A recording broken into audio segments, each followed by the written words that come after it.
Good morning, everyone.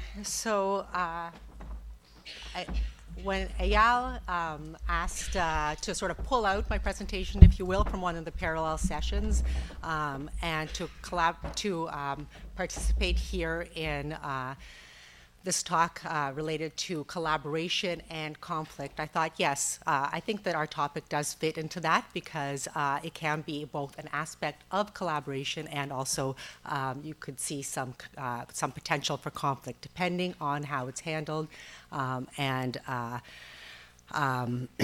approached. And also it is certainly a lens of civil-military relations. It's often one that we kind of ignore. It's one in our backyard, and I think that that's why we ignore it. And that's to do with collaboration between military and civilian personnel within, here it says NATO Kosovo force. That's the case study or the empirical results I'll present. But it's in the context of military and civilian personnel relations in defense organizations. So in our DODs, our ministries, our departments of national defense. So often military and civilians work together in those contexts, and it's something that we tend to just take for granted. And there are actually a lot of, again, potential for collaboration and also potentially conflict. So just to provide a little bit of context, indeed, we found that most national defense organizations, as you probably are well aware, are comprised of both military and civilian personnel, and they work in partnership together. So somewhere around, it really varies by countries, but I would say about a quarter, give or take, of defense organizations are civilian, and then the balance being military. Of course, they have very different roles, but they have complementary roles. They're both really important and have something to do with the defense and security of one's nation. These military and civilian personnel work very closely together most of the time. In fact, we've done surveys within our own nations, within 10 different nations, which I'll speak to in a minute. Most military and civilian personnel, about 90%, say they work together on a daily basis. So these are really integrated workforces that work in headquarters, on bases, on missions, in academic institutions, as colleagues, if you will. Another key point that we'll speak to a little bit more throughout my talk is that many civilians are supervised by military supervisors. I've certainly had mostly military bosses and also in some cases less so, but civilians also manage military personnel. So that's another layer of the civil-military relation. At the same time, although these workforces are very integrated, collaborate quite a bit together, they generally have very separate personnel management systems. So of course, how are they recruited into the defense organization? Very differently. The rank structure, career progression, pay and benefits and things like that differ quite a bit between these two groups of coworkers, if you will. As well, of course, they have very distinct cultures, traditions, values, with that very salient military culture and the not-so-military civilian culture of defense civilians. Indeed, many defense organizations are now more explicitly recognizing the importance of ensuring optimal collaboration between military and civilian personnel. So it was something that has been taken for granted, but in recent years, we see a little bit more of an explicit focus on this aspect. And we see one sort of example of that is some recent terms, and I'd be very interested in hearing from you if you have some similar terms in other nations. But in Canada, something like the defense team relates to those military and civilian regular reserve and defense civilians working together. In the UK, we have the whole force concept, one defense team in Sweden, and the total defense workforce in New Zealand, all connoting that sort of collaboration. So, given this explicit focus on military and civilian co-workers working together, several years ago, I guess in 2011, 2012, we established a NATO research task group, and it's called Civilian and Military Personnel, Work Culture and Relations in Defense Organizations. And it's mostly focused on military and civilian collaboration we recognize the importance in various contexts, but we started off in cold zones within our nations, within our MODs and DODs and so on. At the same time, the NATO Allied Command transformation, they sort of had our research task group came across their radar, and they thought, well, it's also really important to look at this in the context of operational kind of situations. So it can help to address some NATO priority capability issues.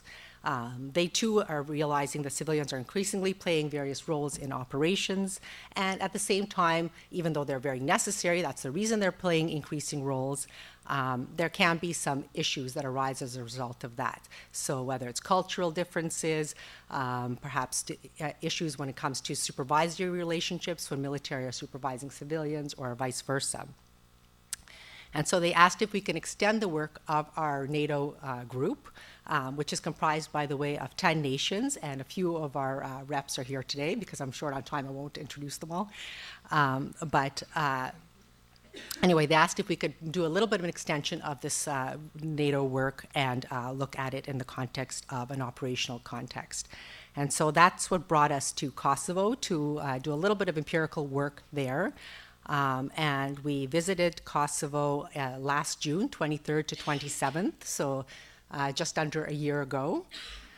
And this is our sort of satellite team, our little subgroup. Some of you might recognize Joe there, and our colleagues Yancislav Yanakiev, Tomas Jermishilivicius, I always mispronounce his name, and Renee Klein from Germany.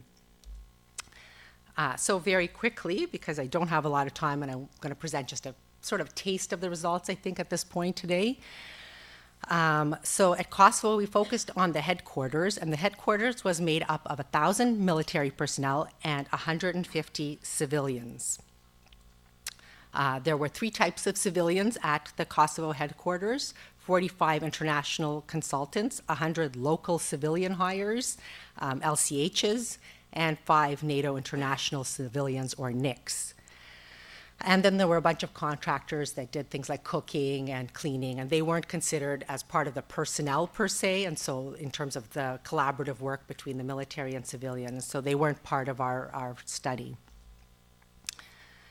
So just a very brief overview of what these mean. The international civilian consultants mainly occupied kind of specialized fields such as ICT, engineering, security, intelligence.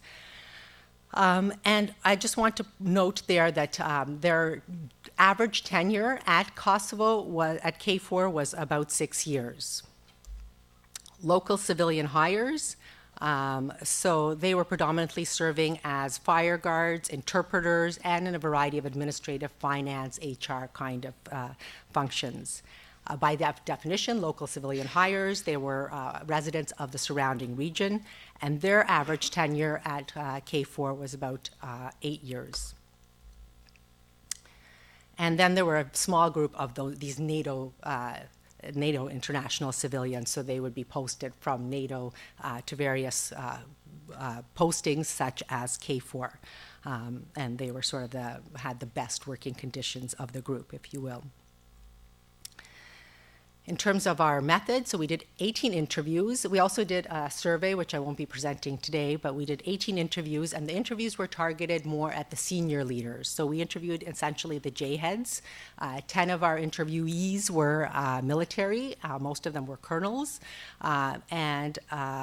Also, we had 8 civilians, and 5 of them were the top civilian rank. So they were classified as ICC 7. So one of them was a comptroller, for example. I can't remember what, at Kosovo. So they were sort of the ones running the headquarters there.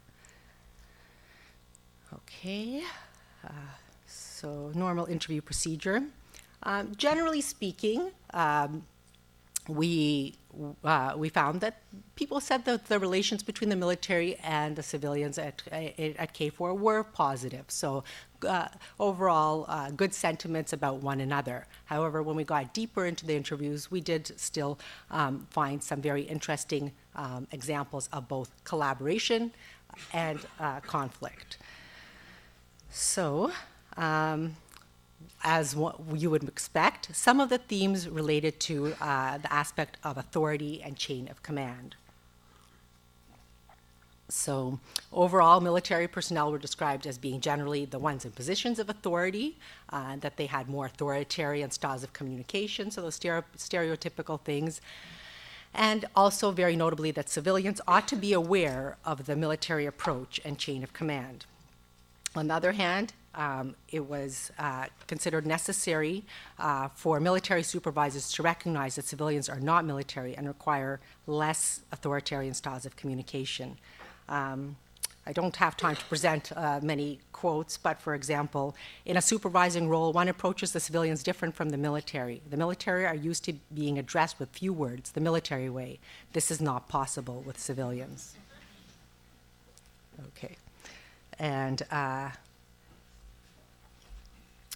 also related to chain of command was the aspect of supervision. Military being supervised by civilians, and civilians being supervised by military, particularly that latter aspect.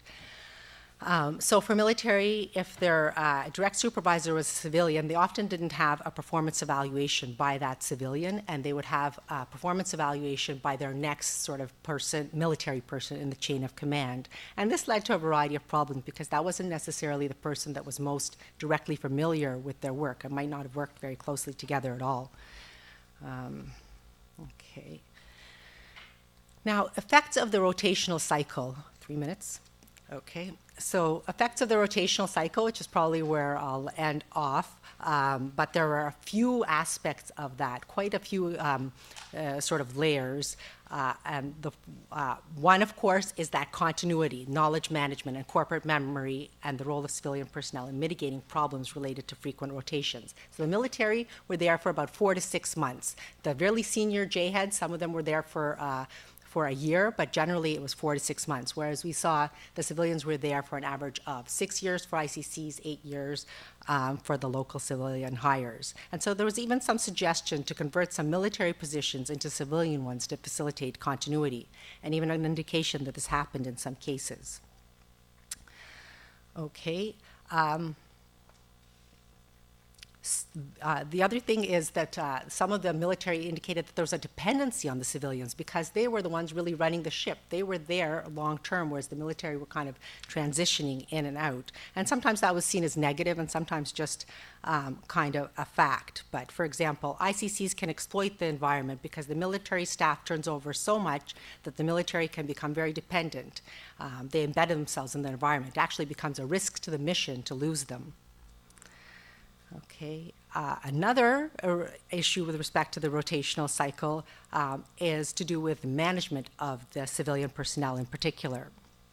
And this included the fact that for civilians, it was really difficult. They had to constantly adapt to new supervisors with different styles, different priorities, and establish trust again, and so on. Sometimes different types of qualifications. And so on. So for example, the biggest challenge is the rotation cycle. Civilians have to adjust different personalities and priorities. One military supervisor may say, I want the sandbags right here. Next one comes in and asks, why are the sandbags here? So anyway, we had all kinds of rich examples to do with that. And then there was also the issue of appropriate supervision of the civilians in terms of I guess, discipline in a sense, or performance appraisal.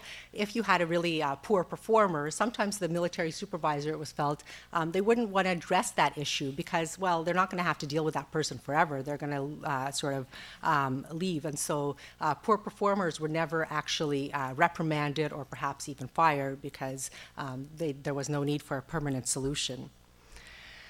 On the other side of the coin, there were comments indicating that particularly because the civilians were there for a long time, they were the ones that are likely to perform. They had more sort of invested and were really increasing the success of the mission. So, for example, civilian attitude. I'm here and I must make sure that things are required get done. Cannot put things off until the end of the tour of duty. So military, they thought, can often put off something that is challenging or difficult.